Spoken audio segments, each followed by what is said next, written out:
সামান্য একটু ঘি অ্যাড করাতে না মনে হচ্ছে ঘি দিয়ে ভেজে নিয়েছি বুন্দিয়া।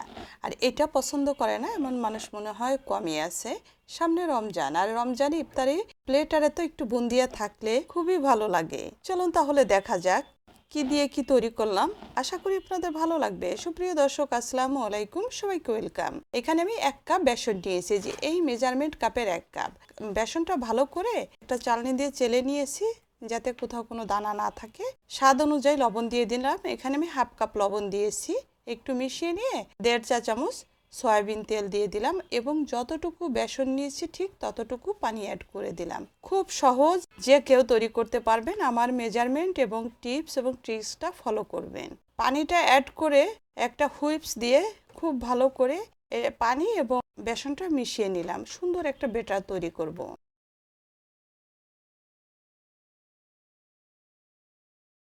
এরকম পড়লে বুঝবেন যে হয়ে গেছে। মানে সুন্দরভাবে মসৃণভাবে ব্যাটারটা গুলিয়ে নিলাম।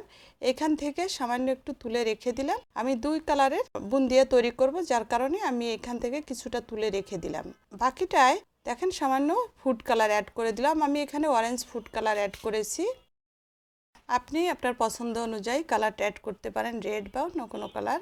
ভালো করে মিশিয়ে নিলাম। দেখেন এটাও পারফেক্টভাবে হয়ে গেছে। এখন পরবর্তী স্টেপে চলে গেলাম। আমি আজকে বুন্দিয়াটা তৈরি করব এই স্ট্রেনারটা দিয়ে। আর আপনারা চাইলে এখানে কিন্তু যদি এটা না থাকে তাহলে ঝাঁঝরা যে চামিচটা আছে না, আমরা ভাজা পোড়া মানে পাকোড়া টাকোড়া তৈরি করে যে চামিচ দিয়ে তুলি, ওই ঝাঁঝরা চামিচটা দিয়েও করতে পারেন। আর এইটা দিয়ে করলে না স্পেসটা একটু বেশি থাকে, যার কারণে আমি এটা দিয়ে করে নিব। তেল গরম হয়েছে কিনা একটু চেক করে দেখলাম। একটু বেটার দেওয়ার সাথে সাথে যদি ফুলে উপরে উঠে যায় তাহলে বুঝবেন যে হয়ে গেছে।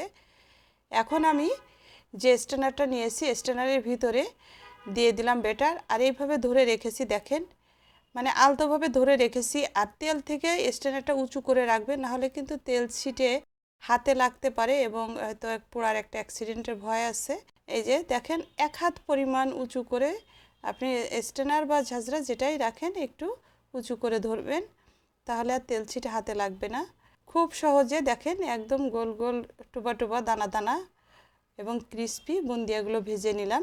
সবগুলাই যে গোল গোল হবে এমন না, দু একটা লম্বা বা ছোট বড় হতে পারে, সেটা নিয়ে ভয়ের কোনো কারণ নাই। যখন দোকানে বা হোটেল রেস্টুরেন্টে করে ওখানেও কিন্তু এরকম হয়।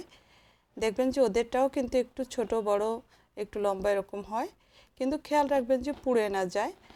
দেওয়ার সাথে সাথে উলাট পালাট করে ভেজে তুলে নেবেন 1-2 মিনিটের ভিতরে। মানে পড়তে পড়তেই দেখবেন যে ভাজা হয়ে গেছে। এবং কোনো খালি দিয়ে ধরে রাখবেন, কোনো ঝাঁকাঝাঁকি করবেন না। দেখবেন যে অটোমেটিকলি তেলের গরমটা যদি পারফেক্ট থাকে তাহলে কিন্তু কোনো ঝামেলা নেই। তেল যদি একটু ঠান্ডা বা কম হিট থাকে তাহলে কিন্তু এটা নিচে থেকে উঠতে টাইম লাগবে, একটার সাথে একটা লেগে যাবে। সেই ক্ষেত্রে এরকম পারফেক্ট হবে না। প্রথম অবস্থাতে তেলটা ফুল গরম করে পরবর্তীতে তেলটা মিডিয়াম হিটে রেখে দিবেন। আর ওই মিডিয়াম হিটেই পুরো সম্পূর্ণটা ভেজে নেবেন। সবগুলো ভেজে নিয়ে চলে আসলাম। দেখেন 2 ধরনের ভেজে নিয়েছে। আর 1 কাপে কতগুলো হয়েছে আর কি পরিমাণ ক্রিস্পি হয়েছে দেখেন, আপনাদের একটু দেখিয়ে দিই। এখন পরবর্তী স্টেপে চলে যাব। 1 কাপ চিনি দিয়ে দিলাম আর দিয়ে দিলাম 1 কাপ পানি। এইখানে 1 কাপ বেসনের জন্য 1 কাপ চিনি এবং 1 কাপ পানি এনাফ। যদি আপনারা বাড়িয়ে নেন তাহলে সব কিছু ওইভাবেই বাড়িয়ে নিয়ে করবেন। মানে 1.5 কাপ নিলে 1.5 কাপ পানি বা 1.5 কাপ চিনি অ্যাড করবেন। এইভাবে করে মেজারমেন্টটা ঠিক রাখবেন। চিনির সঙ্গে পানিটা দিয়ে ভালো করে ফুটিয়ে যখন শিরাটা হয়ে গেছে, মানে বেশি সময় লাগবে না, ফুটে গেলেই অ্যাড করে দিলাম ভেজে রাখা বুন্দিয়াগুলো এবং ভালো করে মিশিয়ে যখন সুন্দর একটা বলক চলে আসছে, জাল চলে আসছে, এখন অ্যাড করে দিলাম 1 টেবিল চামচ ঘি। ঘিটা দিয়ে মিশিয়ে ঢাকনা দিয়ে ঢেকে 10-15 মিনিট রেখে দিয়েছিলাম। দেখেন সুন্দরভাবে মসৃণ সফট। আমি আপনাদের চ্যালেঞ্জ করে বলবো যে দোকানের থেকে 10 গুণ বেটার হয়েছে এবং মানে কি বলবো, এত পরিমাণ টেস্ট হয়েছে। ঘিটা দেওয়াতে অসম্ভব মজা হয়েছে। আর ঘি যদি আপনার ঘরে না থাকে তাহলে একটু এলাচ দারচিনিও অ্যাড করতে পারেন, আর সেটা না হলেও আপনি একটু গোলাপ জল বা সামান্য একটু কেওড়া জলও দিতে পারেন। মানে যে যেরকম ফ্লেভার পছন্দ করেন সেভাবে অ্যাড করে নামিয়ে নেবেন। আমি একদম ন্যাচারাল ঘিটা অ্যাড করেছি, অন্য কোনো ফ্লেভার অ্যাড করিনি। একদম ঝরঝরা সফট পারফেক্ট হয়েছে।